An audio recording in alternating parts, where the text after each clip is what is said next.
അകന്നുപോയ മനോഹര നിമിഷങ്ങൾ തിരിച്ചു കിട്ടണമെന്ന് ആഗ്രഹിക്കരുത്. തിരിച്ചു പിടിക്കാൻ പറ്റാത്തതുകൊണ്ടാണ് ആ നിമിഷങ്ങൾ ഏറെ പ്രിയപ്പെട്ടതായത്. നിങ്ങളെ ആത്മാർത്ഥമായും ആഴത്തിലും സ്നേഹിക്കാൻ ഒരാളുണ്ടെങ്കിൽ തീർച്ചയായും അവർ മുന്നോട്ടുള്ള ജീവിതത്തിൽ നിങ്ങൾക്ക് ഒരു ശക്തിയായിരിക്കും. എൻ്റെ നഷ്ടങ്ങളെ ഞാൻ ഒരുപാട് പ്രണയിക്കുന്നു.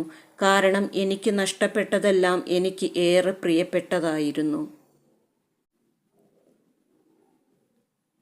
സ്വന്തം താല്പര്യങ്ങൾക്കൊപ്പം തൻ്റെ താല്പര്യങ്ങൾ കൂടി പരിഗണിക്കുന്നവരെയാണ് ഏതൊരാൾക്കും ഇഷ്ടമുണ്ടാവുക. സാഹചര്യം നിങ്ങൾക്കെതിരാണെങ്കിൽ പോലും എല്ലായ്പ്പോഴും ഒരു പൂർണ്ണ ശ്രമം നടത്തുക.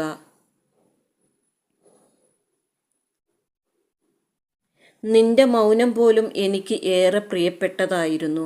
കാരണം അതിൽ ഞാൻ കണ്ടതും എന്നോടുള്ള നിന്റെ പ്രണയമായിരുന്നു. പരസ്പരമുള്ള വിശ്വാസമാണ് ഏതൊരു ബന്ധത്തിൻ്റെയും കെട്ടുറപ്പ് തീരുമാനിക്കുന്നത്. നിങ്ങൾക്ക് സൗഭാഗ്യങ്ങൾ വരുമ്പോൾ നിങ്ങളുമായി കൂട്ടുകൂടുകയും നിങ്ങളുടെ പ്രയാസങ്ങളിൽ നിങ്ങളെ ഉപേക്ഷിക്കുകയും ചെയ്യുന്നവരെ ഒരിക്കലും നിങ്ങളുടെ കൂടെ കൂട്ടരുത്. സ്നേഹത്തിന് വേണ്ടി ആരുടെ മുൻപിലും യാചിക്കാതിരിക്കുക. നിങ്ങൾക്കുള്ളതാണെങ്കിൽ അത് നിങ്ങൾക്കു തന്നെ വന്നു ചേരും. ഒരു ആവേശത്തിന് വലിച്ചെറിഞ്ഞതൊന്നും മറ്റൊരു ആവേശത്തിൽ തിരിച്ചു പിടിക്കാൻ പറ്റണമെന്നില്ല. അതുകൊണ്ട് ഉപേക്ഷിക്കുന്നതിന് മുമ്പ് നന്നായി ആലോചിക്കുക. തൻ്റെ ലക്ഷ്യം നിറവേറ്റണം എന്ന ആഗ്രഹമുള്ളയാൾ എത്ര മോശം സാഹചര്യത്തിലും പിടിച്ചു നിൽക്കാൻ ശ്രമിക്കും. നമ്മുടെ മനസ്സ് അറിയുന്നവർക്ക് മാത്രമേ നമ്മളെ ശരിയായി മനസ്സിലാക്കാൻ സാധിക്കൂ. നമ്മളെ തളർത്തുന്നവരും വളർത്തുന്നവരും നമ്മുടെ കൂടെ തന്നെ യാത്ര ചെയ്യുന്നുണ്ടാകും.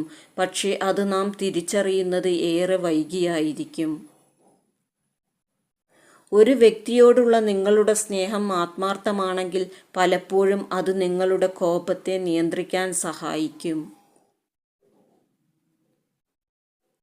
ഒരുപാട് ഇഷ്ടപ്പെടുകയും ആത്മാർത്ഥമായി സ്നേഹിക്കുകയും തന്നിൽ ആഴത്തിൽ സ്വാധീനം ചെലുത്തുകയും ചെയ്ത സ്ത്രീയെ ഒരു പുരുഷന് മറക്കാൻ പ്രയാസമാണ്.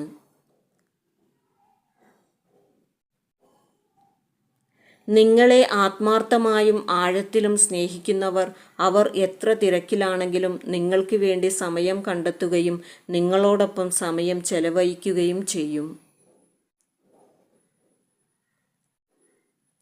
നിങ്ങൾ ആത്മാർത്ഥ സ്നേഹമാണ് ആഗ്രഹിക്കുന്നതെങ്കിൽ സ്നേഹം പിടിച്ചു വാങ്ങാൻ ശ്രമിക്കുകയോ വിലപേശി വാങ്ങാൻ ശ്രമിക്കുകയോ ചെയ്യരുത്. കാരണം അതിൽ 1% പോലും ആത്മാർത്ഥത ഉണ്ടാകില്ല.